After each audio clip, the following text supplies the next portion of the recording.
10 tips on how to be a good online teacher, instructor or freelance trainer. If you are new to teaching online, there are key techniques. Teaching online is not altogether different from offline in that there are many similarities in both teaching methods, pedagogy, are really a first rule.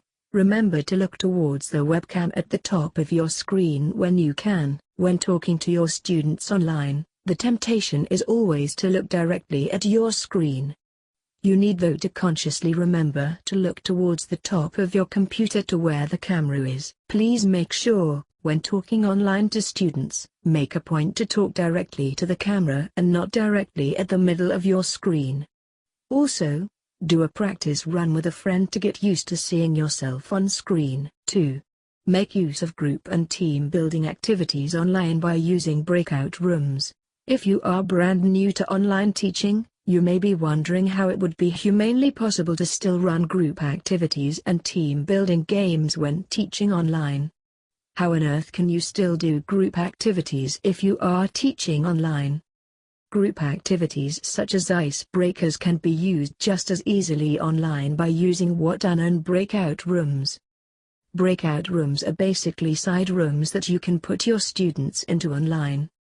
So imagine that you have 20 students and you want to separate these students into 5 groups with 4 students in each so that they do the activity in their own side classroom. 3. Create the right working environment for teaching online. Room location. Make sure to find a quiet room in which you are away from distractions and where you can be undisturbed. Background and setting. Being mindful of the background and setting that you use for doing online teaching is worth spending 5 or 10 minutes to plan and think about. You might want to have a light background and with just 1 or 2 simple ornaments or something simple is a good way to go. Try and be well lit. Seating position. When teaching online, you need to remember also that there will be an extra focus on your face and how you emphasize things online, such as with your hands. So make sure that you are positioned on screen such that the students online can still see your hands and the top half of your body. Make sure to use your hands and try to be animated and enthusiastic to bring the virtual classroom alive. Do not overdo it though. Make sure to create a room that is quiet and will provide you peace and make sure the background is not distracting and is well lit. 4.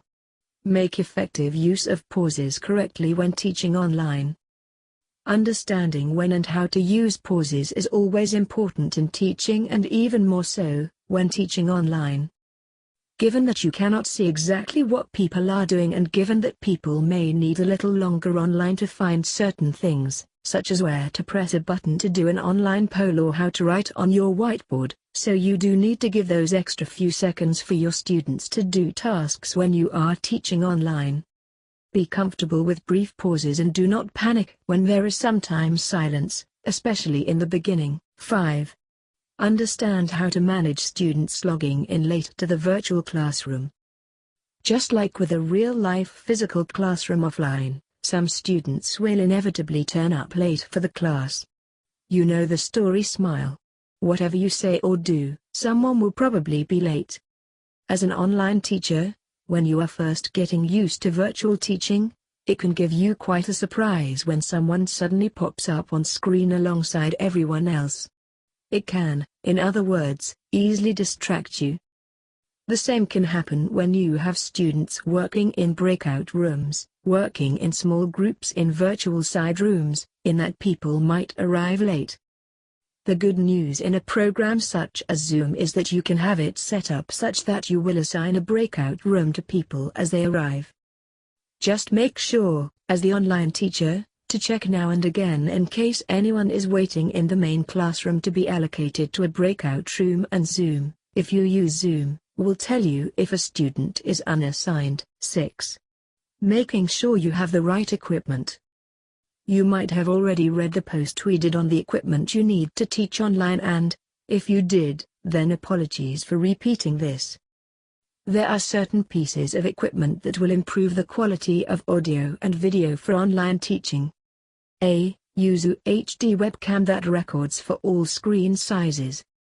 A high-quality HD webcam is really inexpensive these days, and there are two key reasons why using an HD webcam can really make a difference.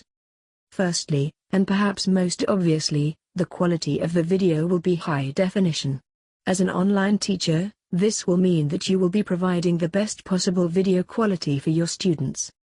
Secondly, something you may or may not have considered, because it's quite a technical point, is that most new laptops these days use a 1920 by 1080 sized HD screen, or higher resolution. Basically, you want to use a camera whereby it will look great quality no matter what screen resolution your students use. B. Good audio. Also, make sure that you are using a microphone that produces high quality and clear audio so that your students can understand you well. There is nothing worse than when there is interference in the audio from a student's point of view. Finally, make sure you have a good camera and microphone. 8. Make use of whiteboards, annotation and polls when teaching online. Interactivity is important when teaching online, especially so because you have a number of people staring in essence at a computer screen. Understandably, your students can get fidgety. Making use of polls, whiteboards and annotation. Breakout rooms, for icebreakers and activities, will all help to make your online classes more fun in the same way that you would seek to make training offline interactive and fun. 9. Getting used to the technology.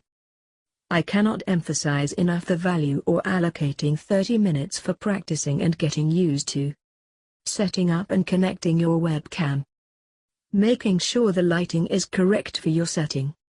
Being clear on how to use breakout rooms and all features of your chosen teleconferencing software, that is Zoom, Skype etc. How to correctly use your microphone and ensure that the audio sounds good to others. Even though you can test your webcam and microphone on your own computer, I highly recommend testing it by talking on video with someone externally, that is a friend or family member. If you do struggle in any way with the quality of your internet connection, consider turning off all of the other devices you have connected to Wi-Fi in your house, including iPads, smartphones and other computers. Turning off other devices can help boost your internet connection. Do take time to test, try and retest the equipment and software you will use. 10. Remember to turn your camera off at the end. Last but not the least, make sure to turn the camera off when you have finished teaching.